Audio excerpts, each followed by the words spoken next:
Recovery, we're glad you're here tonight. Stand on up, here we go. Welcome to Recovery Worship. We are so glad you're here with us today.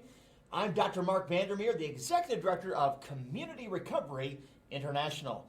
We are here every Wednesday here on the Now Network and, of course, on Facebook and other social media outlets. We are so blessed to be able to do this for you, with you, walking with you, journeying with you. Recovery is restoration. God loves you, and we do too. So we want to start our worship time with a couple songs. Sing with us.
In Jesus Christ. Whatever struggle, hurt, habit, or hang up you're going through today, He is there to pick you right back up. We're going to sing more about that as God is here.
decided to follow Jesus. No turning back. No turning back. I have decided to follow Jesus. No turning back. No turning back. The cross before me, the world behind me. No turning back. No turning back. The cross before me, the world behind me. No turning back.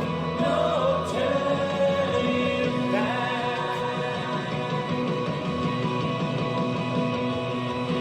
Christ is enough for me.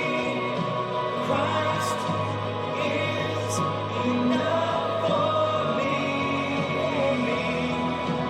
Everything I need is in you, Lord. Everything I need. Christ is enough for me. Christ is enough for me. Everything I need is in you.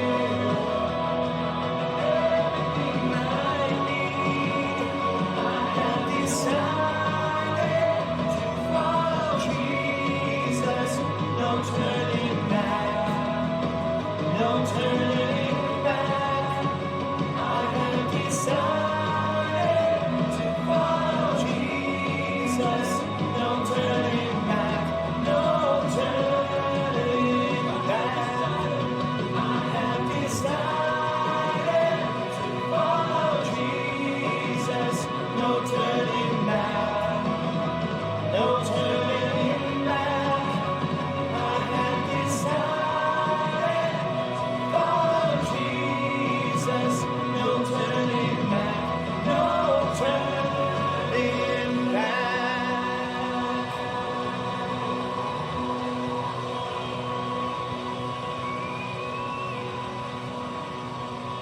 When we follow Jesus, there's no turning back. As we give him our problems, our hurts, habits, hang-ups, our addictions, our resentments, then that's when Jesus does the miracle in you and me. So let's turn to him in prayer and ask for him to take over. Heavenly Father, thank you for this beautiful day that you have made. We do rejoice. We are glad in it. And Lord, we thank you that whatever addiction or struggle, problem that we're dealing with right now, or resentments, Father, help us to place our trust in you, to give it over to you.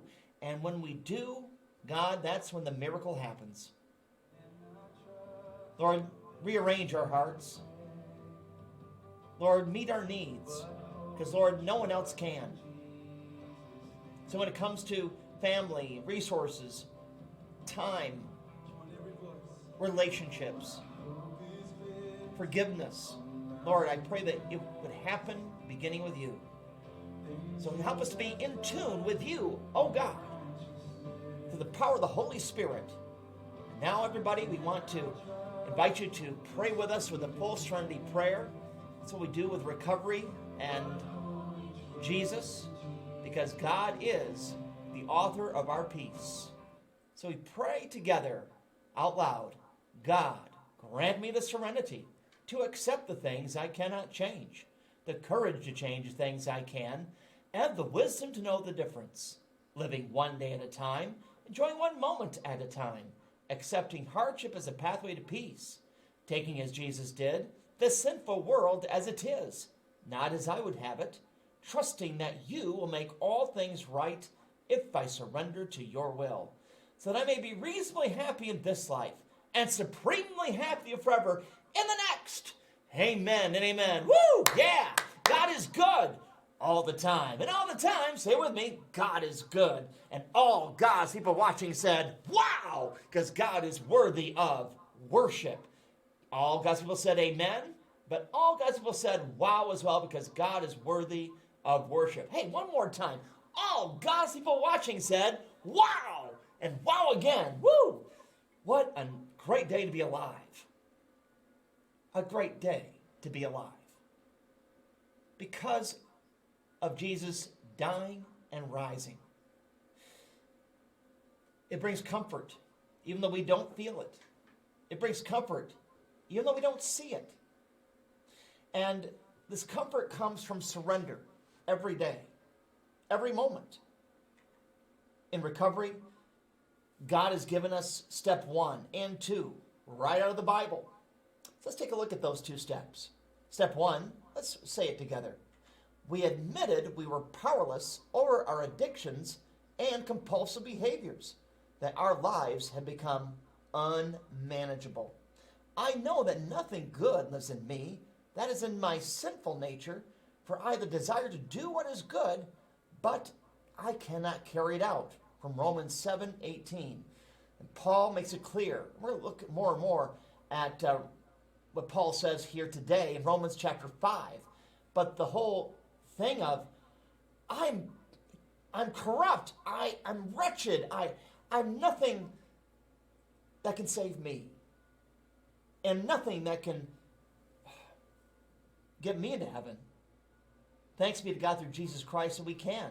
So I need to surrender. When I hit bottom, whatever bottom may be,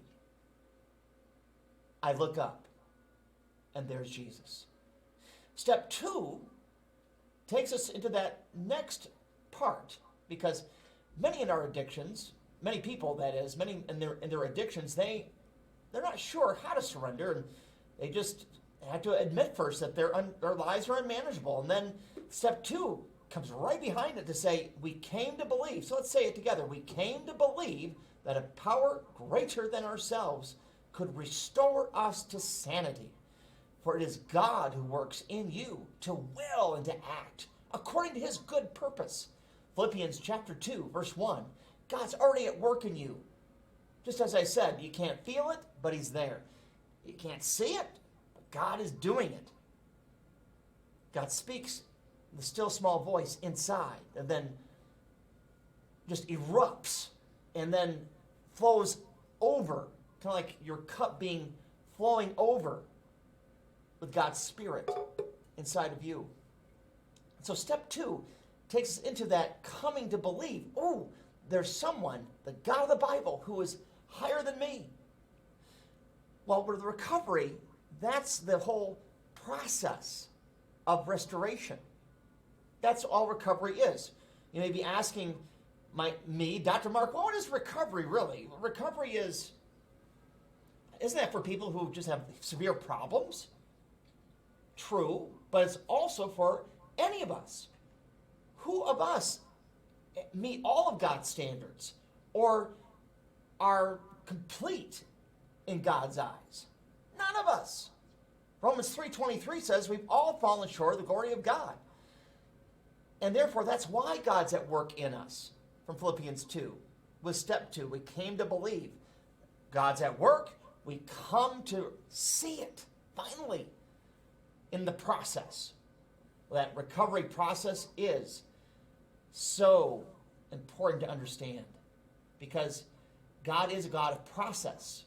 Yes, God does heal one and done many times, but also God heals over time. And in his time, he makes things beautiful. I had the rude awakening about this coming to believe that God is higher than me in 2 particular situations that were very similar. One scenario was a phone call that came to the house when I was 18 years old. My dad's a pastor and grew up in a pastor's home, and so often we would get phone calls from people from the church. This lady was calling who was from the community, not necessarily part of our church, but heard about Pastor Lou and said, I want to, is the pastor there? I said, no, but I am. How can I help? And of course, I had given my life to Christ at age 14. I had a testimony. I had things to give and to share. And we went on for 2 hours straight on the phone, and she was sharing about her her struggle, her alcohol addiction, and also her pain and also self-pity. I led her through the prayer to accept Christ.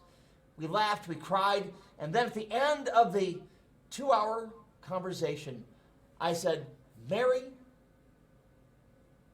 you know what? You can call me anytime. And guess what? She did. 2 weeks straight, every day, 3 times a day. I was baffled. I was shocked. When I said anytime, it meant, oh, maybe sometime. But I wasn't too clear, was I? Not at all. I needed to make it clear that I'll talk to you when I'm able to. However, I had this Messiah complex. I had this fix-it mentality. I could fix this person. Well, there was another person. Her name was Fran.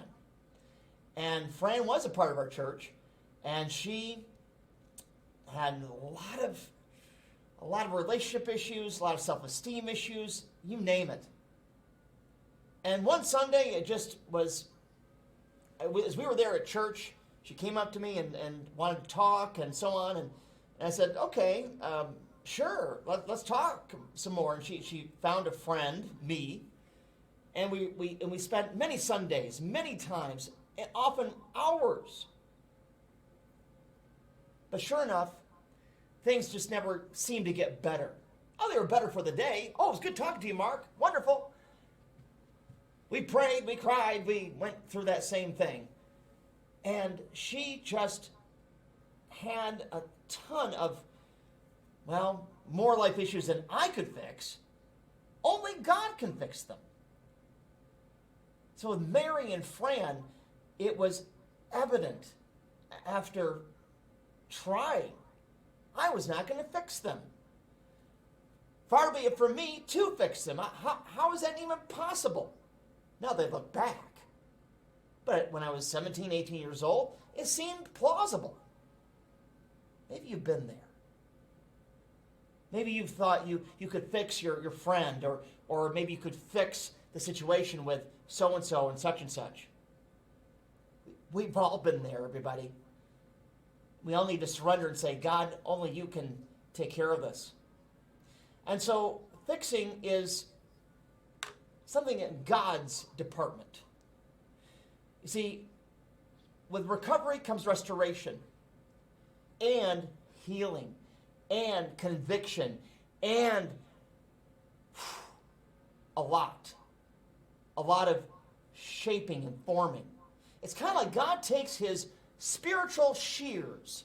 I'll give you an image today of a garden shears where we trim bushes and flowers and things to make things grow again for the next year.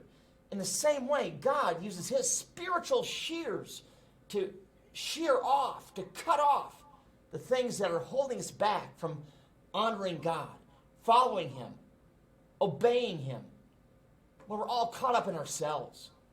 Romans 5 takes us into that same discussion.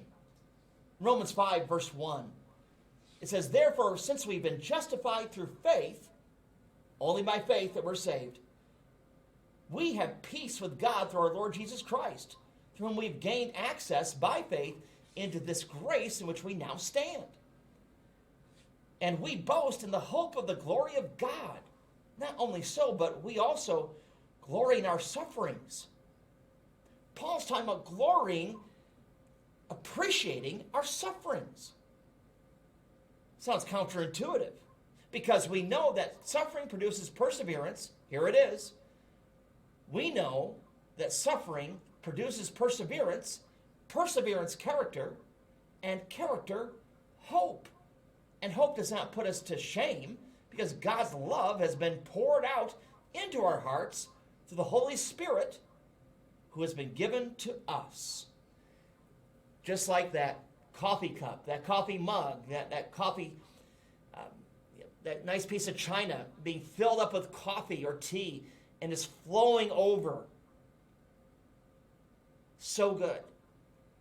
and God's Holy Spirit comes in and flows over. But as God's Holy Spirit comes in and flows over into all of our lives, what the Holy Spirit begins to do, or God the Father, the power of Jesus Christ and the power of the Holy Spirit, what he then does, as we read Scripture like Romans 5, through our sufferings, not just around them, not just in spite of them, no, God leads us through them. I'll give you another image to think about. This image of this sculptor, very skilled, very detailed. He is sculpturing, he is chiseling, that is, chiseling out the perfect face, image that he's working from a picture or by memory. He has the hammer, he has the chisel, he has the stone. Now imagine the stone being like our hearts. And that stone heart, when we're regenerated by the Holy Spirit, we came to believe a power higher than ourselves, step 2 in recovery, we then are made alive by God's power. And then God begins to chisel away, cut away all of the junk that's in the heart, to make the heart flesh, make the heart malleable, make the heart brand new. Pain is necessary because then it draws us to God, the sculptor of our hearts, so he can chisel away, cut away the things that drag us behind, drag us down. People, places, things, choices, impure motivations and values. That's just to keep it real, to keep it practical here. Because with pain and suffering, God's grace is there. All the more. Not to give us a free pass to do whatever we want, but to position us so God can chisel out the sin, chisel out the shortcoming, chisel out the hurt, habit, hang up, and shame that we hang on to. So that our hearts are not stone anymore, but we become the perfect image of God. Like Mary and Fran, God then had to come in. I was one of God's instruments, but one of many that God had to use to chisel out Fran and Mary's fear, pain, loneliness. And God can cut out the things that we think we need. Think about that car or that coin collection. Any collection, what quality of life does it give you? Think about a collection of resentments, for instance. Just imagine this book of coins as a book of resentments, and every coin representing a resentment towards your mother, your dad, your siblings, your teacher who said you're going to not amount to anything, or that resentment towards that person who yelled at you on the street because they were mad at you. We have a lot of resentments. But here's the deal. God, through our pain, taking us through, chiseling it all out, over time, uses that raw material, that stone that becomes then flesh, helps to go through the painful material God knows we've amassed. He knows, he sees it. Secondly, God walks with you, and we need to seek someone who will walk with us, but who will not be the fixer. God is the fixer, but as one of God's instruments. We can't do it alone. And thirdly, God's got a process. Again, perseverance. That brings character. That brings hope. And finally, number 4, as God chisels out the loneliness and fear, comes purpose, and makes your purpose clear and meaningful. Then nothing else matters. But you believe that God is the God of the Bible, who is your God, personal, who gives you purpose, who chisels out all the junk in the trunk, who is the one who makes your life matter. Beginning with salvation, and then taking you into the purpose He has for you. We have more to talk about on that in recovery. We have 12 steps to cover every year, every day, every moment. God is with you. And with that perseverance comes character so that we can continue to grow in our walk with Jesus.